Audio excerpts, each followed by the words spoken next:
Hello friends, आपका अपने ही channel ठीक है में स्वागत है। आज की वीडियो में बात करेंगे बिहार स्टेट के बारे में बात करेंगे और सीटेट दिसंबर जनवरी वाले शामिल होंगे कि नहीं होंगे। इस बार जो बुधवार से माध्यमिक उच्च माध्यमिक में जो वैकेंसियां आवेदन चल रही है प्रक्रिया बहाली की, उसमें एक लेटर वायरल हो रहा था जिसमें ये बात कही जा रही थी, अखबारों के एडिटिंग थी शायद, उसमें बात कही जा रही थी कि सीटेट दिसंबर जनवरी वाले शामिल होंगे। ये फर्जी खबर, इसमें कोई तुक नहीं है कि वो शामिल होने वाले हैं। बताते चलें कि सीटेट दिसंबर जनवरी वाले कतई शामिल नहीं होंगे, वो 7वें फेज में शामिल हो सकते हैं, लेकिन ये वाले में नहीं। ये वाला जो है 2011 वाले के लिए है। और सर्टिफिकेट कब मिलेगी 7th फेज वाले की, उसके बारे में बात करेंगे। साथ ही साथ बात करेंगे नियुक्ति पत्र जो है अक्टूबर में मिलेगा। जी हाँ, बात कर रहे हैं प्राथमिक विद्यालय में जिसकी काउंसलिंग हो गई है, नियुक्त हो गए हैं, मेधा सूची रेडी हो गई है, उनकी जो है नियुक्ति पत्र अक्टूबर में मिलने की बात कही जा रही है। इन सभी के बारे में इस वीडियो में डिटेल्स में बात करेंगे। तो आपसे हम्बली रिक्वेस्ट है कि आप हमारे चैनल पर नए हैं तो चैनल को सब्सक्राइब कर बेल आइकन प्रेस कर दें, ताकि आपको शिक्षा जगत से जुड़ी तमाम जानकारियाँ मिलती रहे। बढ़ते हैं आगे की ओर। तो सीटेट दिसंबर जनवरी के बारे में बात कर दिए कि जो वायरल हो रहा है सोशल मीडिया पर जो बातें, वो बिल्कुल फर्जी है। वो कतई इसमें शामिल नहीं होंगे। उच्च माध्यमिक माध्यमिक विद्यालय में जो बुधवार से आवेदन की प्रक्रिया चालू है, उसमें 2011 वाले शामिल होंगे। सर्टिफिकेट 7th फेज के सर्टिफिकेट के बारे में बात करें तो दोस्तों, आप लोग हड़बड़ाए हुए हैं कि 7th फेज का नोटिफिकेशन कब आएगा, कब प्रक्रिया चालू होगी। तो आप ही बताइए, जब आपके पास सर्टिफिकेट नहीं रहेगा तो नोटिफिकेशन और बहाली की प्रक्रिया का क्या मायने रह जाती है। तो सबसे पहले आपसे और 7th फेज के जितने भी कैंडिडेट्स हैं हम जैसे, उनसे रिक्वेस्ट है कि सरकार पर और सरकार के जो मंत्री हैं उन पर दबाव बनाया जाए कि 7th फेज का सर्टिफिकेट जल्द से जल्द दी जाए। जैसा कि आपको पता है कि जो शिक्षा मंत्री हैं और हमारे संजय सर, उन्होंने रिक्वेस्ट किया है कि जिनको भी जो भी दिक्कत हो वो हमसे मिल सकते हैं। तो इस मुद्दे पे उनसे मिलने की काम है, मुद्दे पे मिलकर उनसे बात किया जाए कि सर्टिफिकेट कब मिल रहा है। पटना में हम लोग लोकल हैं तो मिल ही सकते हैं।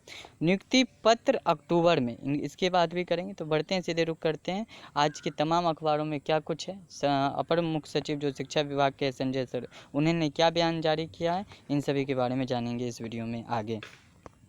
संजय सर ने क्या कुछ कहा, उससे जाने से पहले जान लेते हैं कि जब से हेडमास्टर की वैकेंसी आई या प्रधानाध्यापक और प्रधान शिक्षक की, उसमें फिर से वही बात है, बिहार में कोई शिक्षक बहाली की प्रक्रिया आए, नोटिफिकेशन आए और उसमें केस न हो, कोई रूस न हो, ऐसा हो ही नहीं सकता। जीजा साली वाला वो रिलेशन हो जाता है यहाँ पे, मान मनोबल वाला बातें शिकायत ही रहती है। प्रधानाध्यापक की नियुक्ति के लिए जारी नियमावली में विसंगतियाँ हो सुधार, ये संघ ने बोला है। प्राथमिक शिक्षक संघ ने भी किया है विरोध। तो वाकई इसमें एक तो मान लेते हैं कि अचानक सरकार इतनी मिशन मोड में है कि नियमावली भी तैयार कर दी इतनी जल्दी, पद भी विज्ञापन भी निकाल दी शिक्षा विभाग के द्वारा कि प्रधानाध्यापक की क्या शर्तें हैं, कैसा क्वेश्चन पैटर्न रहेगा, सारा नियमावली तुरंत तैयार हुआ, तुरंत विज्ञापन। तो एक मिशन मोड में, चलिए अच्छा है। प्रधानाध्यापक का जॉब है, डिसेंट जॉब है, अच्छी जॉब है, रिच जॉब है, सैलरी भी इसकी अच्छी है, तो क्या दिक्कत है। अगर सरकार चाह रही है तो हो अच्छी, कुछ तो सरकार भला सोच रही है। अशुभ काम में देरी कैसा हो, इसमें अरंगा किसी को नहीं लगाना चाहिए। प्राथमिक शिक्षक संघ ने भी किया विरोध। हाँ, अरंगा लगाना नहीं चाहिए, लेकिन हाँ, सरकार को अपनी बातें अपने समक्ष रख सकते हैं। ये केस वेस मुझे तो ये अच्छी नहीं लगती है। हाँ, न्याय की मांग हो और सरकार नहीं माने तो लास्ट ऑप्शन केस बनता है, लास्ट ऑप्शन। लेकिन बहुत सारी बातें बात करने से सुलझ जाती है। प्राथमिक शिक्षक संघ ने भी किया विरोध। आप देख लीजिए, ये बहुत सारा डिटेल्स दिया। और बिहार राज्य प्राथमिक शिक्षक संघ ने बिहार राजकृत प्राथमिक विद्यालय प्रधान शिक्षक नियुक्ति, हस्तांतरण, अनुशासनिक कार्रवाई और सेवा शर्त नियमावली 2021 में दिए गए नियुक्ति प्रावधानों का विरोध किया। यानी जो बातें विज्ञप्ति में कही गई थी शिक्षा विभाग द्वारा, उन्हीं का विरोध किया गया है और ये सब विरोध में शामिल थे। और आपको बताते चले कि प्रधानाध्यापक की नियुक्ति नियमावली पर संघ ने विरोध दर्ज किया है। यहाँ 2021 में कई विसंगतियाँ, उन्होंने बताया कि नियमावली में कई विसंगतियाँ हैं और उनका कहना है कि शिक्षकों और 10 वर्ष का अनुभव रखने वाले माध्यमिक शिक्षकों का प्रतियोगी परीक्षा में शामिल होने का अवसर दिया गया, जबकि ज्ञापन 1500 दिनांक 22 जुलाई 2019 के तहत वरीयता के निर्धारण के क्रम में उच्च माध्यमिक विद्यालय के शिक्षकों और माध्यमिक विद्यालय के शिक्षकों के बीच 4 वर्ष के अनुभव का अंतराल रखा गया है। बात तो सही है, इनका कथन सही है और बहुत बातें कही गई है। सरकार ने 35% महिला शिक्षकों को नियोजित किया, किंतु प्रधानाध्यापक की प्रतियोगी परीक्षा में शामिल होने के लिए महिला वर्ग और अनुसूचित जाति जनजाति के शिक्षकों को मात्र 5% की ही छूट दी गई है। अतः यहाँ भी महिलाओं को सेवा अनुभव में छूट मिलनी चाहिए। नई अधिसूचना में कहा गया है कि प्रतियोगिता परीक्षा में CBSE और ICSE बोर्ड इन सभी के बारे में कहा गया है कि वित्त रहित विद्यालयों के शिक्षकों को भी शामिल की जाएगी।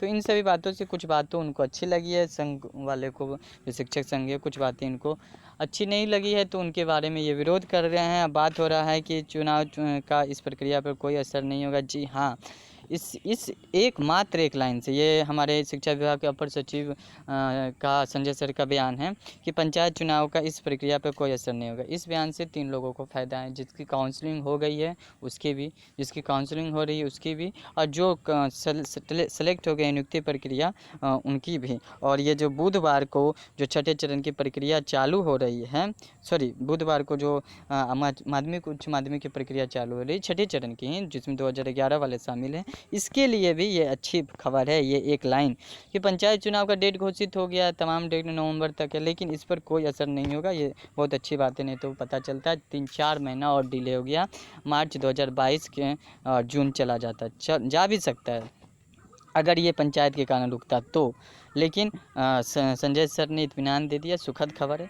प्रारंभिक स्कूलों के चयनित अभ्यर्थियों को अक्टूबर तक मिलेगा नियुक्ति पत्र, यानी अक्टूबर से पहले की कोई उम्मीद नहीं है। जो चयनित हो गए हैं उनको अक्टूबर तक नियुक्ति पत्र मिलेगा। नियुक्ति पत्र मिलने के साथ साथ सरकार से ये भी गुजारिश है कि उनको जॉब में इन मुसलसल यानी कंटिन्यूटी के साथ जॉब में भी शामिल कर दिया जाए। यहाँ पे बात की जा रही है सर्टिफिकेट जांच के बाद दिया जाएगा नियुक्ति पत्र, वही सब बात है। बहुत सारे इसमें बात कहेगी कि हमारा लक्ष्य है कि अक्टूबर के अंत या नवंबर के शुरू तक प्रारंभिक स्कूल शिक्षकों की बहाली प्रक्रिया पूरी कर लें, ठीक है। और यहाँ पे डिटेल्स में बात करें, सारा वही बात है। तीसरे चरण की भी काउंसलिंग की तिथि इस माह के अंत तक जारी हो सकती है। जी हाँ, तीसरे चरण की जो बात हो रही थी, तीसरे काउंसलिंग की, उसकी भी तिथि इस माह के अंत तक जारी हो सकती है। शिक्षा विभाग का लक्ष्य है कि सितंबर में तीसरे चरण की काउंसलिंग कर लिया जाए। रिक्त सीटों के लिए अभ्यर्थियों को एक और मौका देकर अंतिम रूप से चयनित अभ्यर्थियों के सर्टिफिकेट की जांच करने के बाद नियुक्ति पत्र दे दिया जाए। बहुत सारा बात कही गई, यहाँ पे खुद पढ़ सकते हैं।